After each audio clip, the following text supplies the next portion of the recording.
Okay, so this is my second mind map, and I decided to approach it a little differently this time. I decided that I wanted to make a mind map that could be used as a classroom resource for myself. So I'm thinking that what I'll do is I'll get it printed out as a poster or maybe just a little kind of note card, and I'll put it on my desk or near my desk. And it has a lot of questions. It's kind of structured around questions that I need to be asking myself as a teacher based around sort of different categories that I think this course has emphasized. And so, under those various categories, there's things that I need to consider as a teacher, and I think it will be nice to have a physical reminder in the classroom because I think that my first few years of teaching are going to be very overwhelming for me because there's so much to think about, but you can't let special education and mental health considerations fall to the wayside in favor of, you know, ticking off those curriculum boxes or anything like that. And so I think having that physical reminder will help make things seem less overwhelming when I have 30 plus students in a class and I'm trying to cater to all their individual needs in terms of special education and mental health because it is so, so important and all of them have such varying needs as we've talked about um, in this class. You know, every single student comes with a variety of factors into the classroom: their educational history, their culture, their family situation, socioeconomic status. All of these things play a part, and so we need to be wary of all of that and how it affects any spec ed considerations that an individual student might have or any mental health considerations that they might have. So that's kind of where I was coming from with this. I wanted this to be a tool that I could really use in my future classroom. And so at the center of my mind map, just like with my last one, I put love. And I think that's really, really, really crucial. I think if you're approaching every student with a genuine love and a genuine care, then everything's going to feel so much better and you're going to be able to build that personal rapport with each student. And I think building that love, building that trust, building that mutual respect is everything. So that's the center of what I think spec ed and mental health conversations should revolve around. Always love. So now I have my first kind of category of considerations, and I think these have been teased out in class. So this first category is what can I do to ensure everyone feels comfortable in the physical learning space? So these are kind of the material aspects that can support a wide variety of students. So I need to be considering how the classroom is set up and how it's conducive to learning and different accessibility issues, perhaps. The organization of the classroom, making sure that all the resources are accessible for all students, and considering who I have in the classroom, where they would be best placed, just in terms of the physical layout of the classroom. Who needs to be close to the books? Who needs to be in a quieter corner? Those kind of things. As you get to know your students better, you can sort of tailor things to their needs. Who needs to be next to a friend? Who would benefit from maybe making a new friend? Those kinds of things. And so, out of that consideration comes kind of the universal aspect of what are the general things that I can do that can help all students in general. So, I think this is important to consider, although, like a lot of the stuff in mental health and spec ed needs to be tailored to individual students. I think there are some things that you can do in general that will benefit everyone.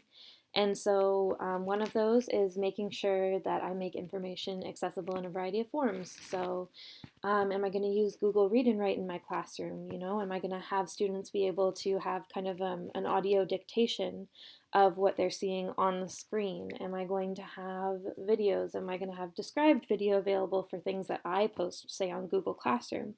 These kind of things. I want to make sure that students are able to learn in the way that best suits them while also kind of exercising um, their different learning skills, because obviously no student is just an audio learner, no student is just visual, no student is just kinesthetic. It benefits all students to have opportunities to learn in all different ways. So I think that's something that I really picked up in this course, and it's something that I need to keep at the forefront of my mind. And then, there's things like what can I do to make the classroom a more comfortable space? Would some pillows make the classroom a more cheerful space? How about, adding some color, adding posters to the wall with positive sayings and inspirational quotes, things like that. Daylight lamps I know are really good. I have them in my own study spaces at home, and so I think it would be good to carry that into the classroom too, to make the classroom feel like a more welcoming learning environment. Another big one I think is that content should be representative of all students in the class. So that means, Black History Month is not just for 1 month. I want to incorporate authors of different genders and different identities always. I want to be making sure that what we study in class is actually reflective of what students will see in Canadian society. And I want them to all see themselves. This is another thing that I think is really powerful, and I think it's something that I've noticed a lot in my other job, because my other job is that I'm a Disney princess at birthday parties, and it's really powerful for kids when I come in and as a Disney princess and they're telling me about an interest that they have, and I say, like, as that Disney princess, as that hero of theirs, that, oh yeah, I share that interest, and then they can see themselves reflected in their heroes, and I think that's really, really important, and so that's something I definitely want to carry into the classroom. Of course, assistive tech is also huge, so I need to just be considering that and considering what forms do I need to fill out to get this technology for my students, and what technology will help them, and how much technology use is going to benefit them, and to what extent would it maybe be a detriment, because I know it can be a distraction too, so kind of towing that line. And then thinking beyond the classroom as well. What opportunities can we have to go outside?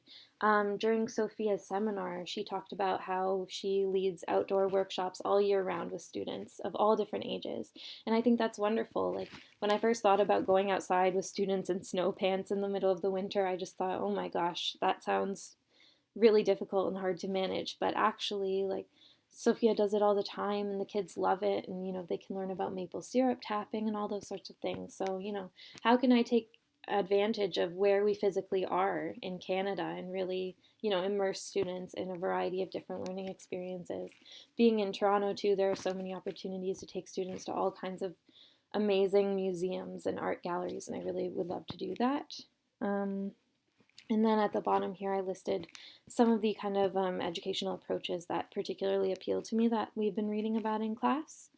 Restorative circles, particularly, I think are really interesting, and conflict resolution is kind of a scary thing, and so this seems like a really non-threatening and student-centered way to solve problems, because problems obviously do arise. And then, obviously differentiated instruction, universal design for learning, tiered approaches. These are all different ways that you can make general changes based on one student that will actually benefit all students, and I think that's really lovely. Next, how can I cater to students as individuals? And so here I've listed a bunch of different questions that I need to be asking myself, and asking the professionals who are involved with the student, and asking parents, and asking community partners, and together we can come up with plans that will benefit students as individuals. And I think, it's one of the big things that I've been learning in this class is that it's all about empowering the student to become their own advocate as well as supporting them. And so I think that comes through, modeling sort of a flexibility that students will feel comfortable engaging with, and having the student understand their own needs and their own strengths, and having them be able to articulate those to you and tell you what they need is really, really powerful, and really sets them up well in their future, which is obviously the entire goal of what we're trying to do as teachers, is to set every student up for success in their future lives. Okay, so moving on to what information and resources are available to support me and my students. So I want to be making sure that I'm taking advantage of everything, that I'm being a resourceful new teacher, because obviously I'm only going to bring, the skills that I personally have and the experience that I have, which is not much at this point. Obviously, I'm gaining more knowledge, and I'm doing more readings, and I'm talking with more teachers, and I'm picking up things along the way, but there's a lot that needs to be learned. And so this is just a list of kind of the various places that I can look when I'm stumped on a problem. Um, and so I have some images here of some examples of popular media because I think that popular media is actually a really useful tool because it's something that we all engage with anyway, particularly students, you know.